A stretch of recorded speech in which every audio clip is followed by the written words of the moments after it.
The ancient Essenes perhaps identified best the role of our personal relationships and categorized them. They went so far as to actually categorize 7 mysteries of relationship that we would live, each individual through the course of their lives would live simply by living life in the presence of one another.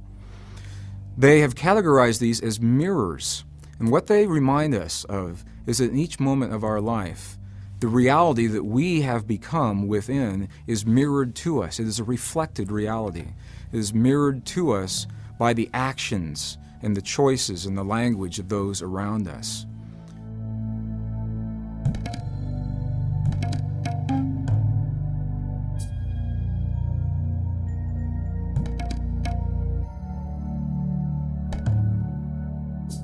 The first mirror of those relationships is a mirror of our presence in the moment.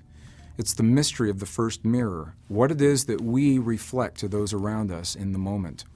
When we find ourselves surrounded by individuals and patterns of relationship and behavior with a dominant aspect of anger or rage or fear perhaps, and the mirror works both ways. It could just as easily be joy and ecstasy and happiness in our lives. If the first mirror is at play, what we're seeing is a mirror of that which we are in the moment, that's which we are radiating to those individuals around us as they mirror or shine back to us that which has been offered, the mirror of that which we are in the moment. The second mirror of relationship is of a similar quality, although it's a little more subtle. Rather than mirroring to us what we are in the moment, the second mirror mirrors to us that which we judge in the moment.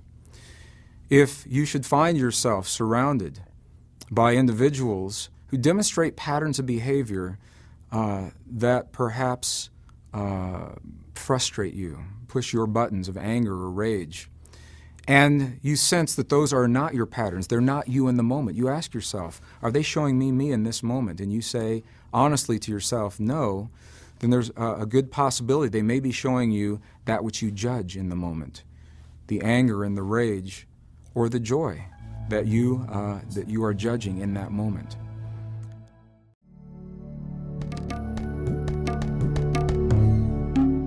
The third Essene mirror of relationship is perhaps one of the most commonly recognized mirrors.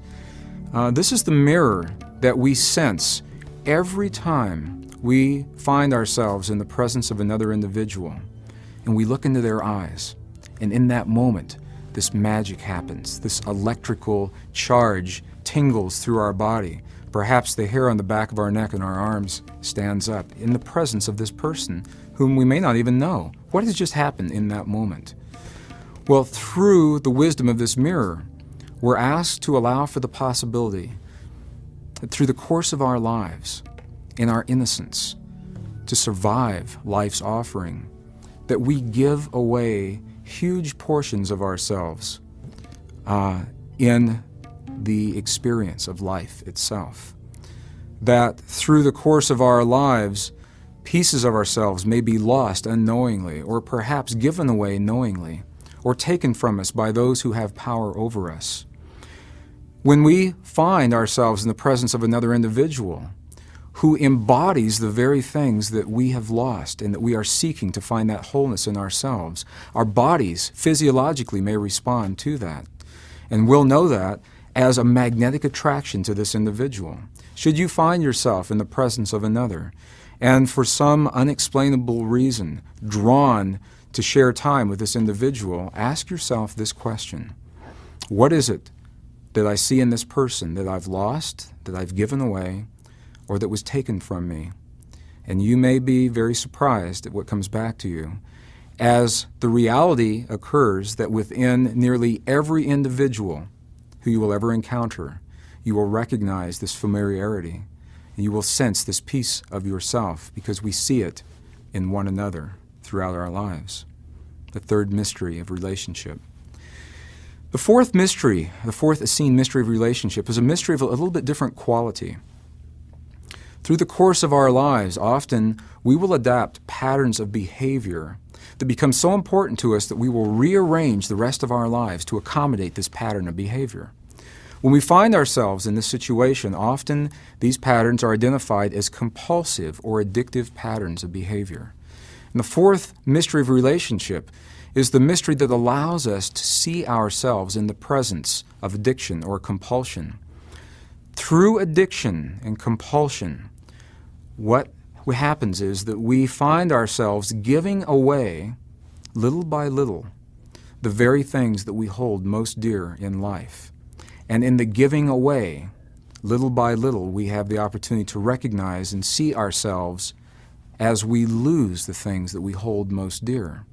So for example, when we speak of addiction and compulsion, many people immediately bring to mind alcohol or chemicals or nicotine.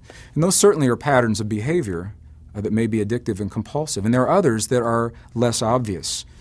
Issues of control in a corporate or a family environment. The addictions to sex, always having to have sex or always having to have money or create money. Or abundance in our lives. Those are issues of compulsion and addiction as well. When an individual finds themselves in the presence of this pattern of behavior, what they may be assured of, and the beauty of this pattern, is that the pattern does not occur overnight. The pattern unfolds gradually over time, little by little by little. We give away the things that we hold most dear. If we are rearranging our lives to accommodate a pattern of alcohol or chemical abuse, we may be giving away the portions of our lives, our loved ones, our families, our jobs, our very livelihood to accommodate that. And this is the beauty of this pattern, that it may be recognized at any time, rather than taking it to its extreme and losing all. We may recognize this pattern at any time, heal that pattern, and find our wholeness in that healing.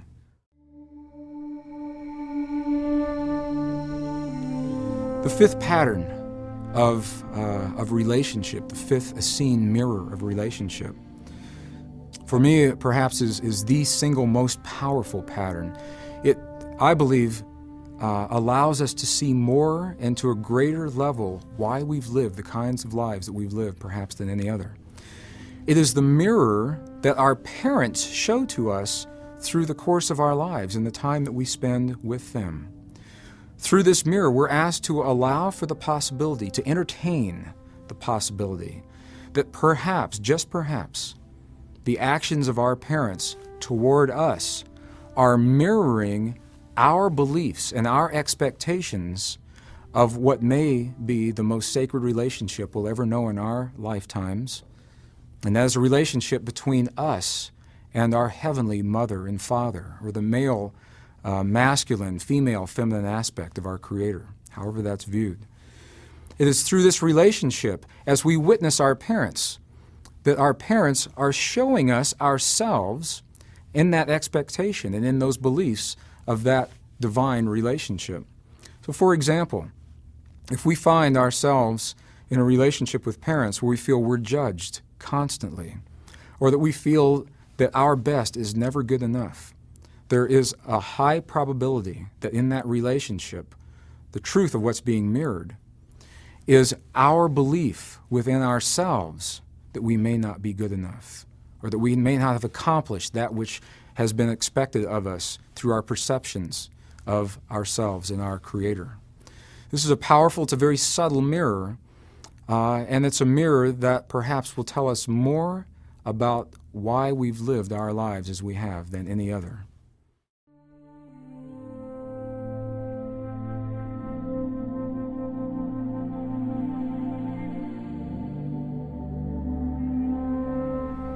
The sixth Essene mirror of relationship is a mirror that has a rather ominous name.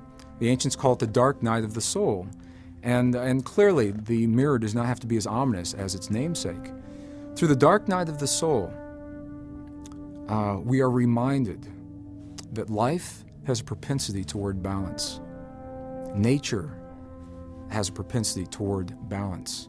And that it takes an extremely skillful, masterful being to upset the balance in nature and to upset the balance in our lives.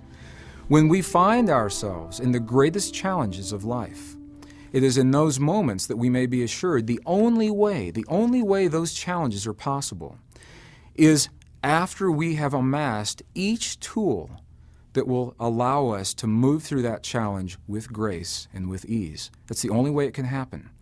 Until those tools are amassed, we will never see ourselves in the situations that ask us to demonstrate these high levels of mastery. So from this perspective, the greatest challenges of life, those of relationship, perhaps our very survival, may be viewed as tremendous opportunities to demonstrate mastery rather than tests that may be passed or failed in life. And it's through this mirror of the dark night of the soul that we see ourselves naked, perhaps for the first time, without the emotion and the feeling and the thought of all of the constructs that we've created around us that we believe keep us safe in life. And it is through this dark night of the soul, perhaps for the first time, we have the opportunity to see ourselves in that way and to prove to ourselves, to demonstrate to ourselves that the process of life may be trusted and that we may trust ourselves in life.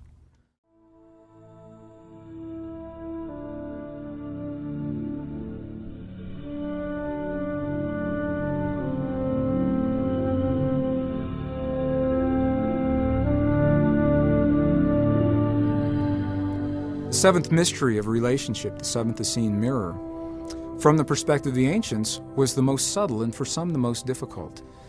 This is the mirror that asks us to allow for the possibility that each experience of life, regardless of its outcome, is perfect in its nature. Regardless of whether or not we achieve the lofty goals that have been set by others, we're invited to view our accomplishments in life without comparing them to anything else, without any external reference. The only way that we may view ourselves in failure or success is when we measure our accomplishments to an external yardstick. And the question then arises, what is it that we hold ourselves accountable to? What is it that we use as our yardstick of accomplishment? From the perspective of this mirror, we're asked to allow for the possibility that all aspects of our lives, each aspect of our personal life, whether it's our body shape or our body weight, or our academic or business or athletic achievements, are perfect as they stand. And we will see that they are, in fact, that way, and can only be judged when they are compared to an external reference. We're invited to allow for ourselves to be that reference. Well, these 7 mirrors of relationship, powerful mirrors, powerful insights into why we have lived the kinds of lives and had the relationships that we have had. The Essenes remind us that we will all go through each of these mirrors at some point in our lives, whether we recognize them or not.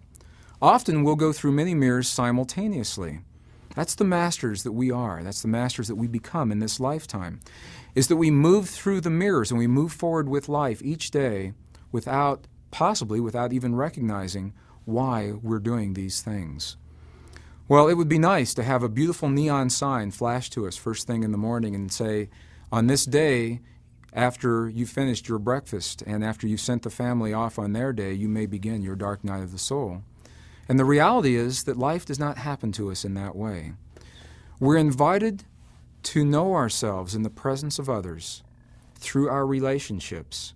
And as those relationships are reconciled, we become the benefit of that healing. And it is that benefit that we carry with us through the waking dream of life as we walk between the worlds of heaven and earth.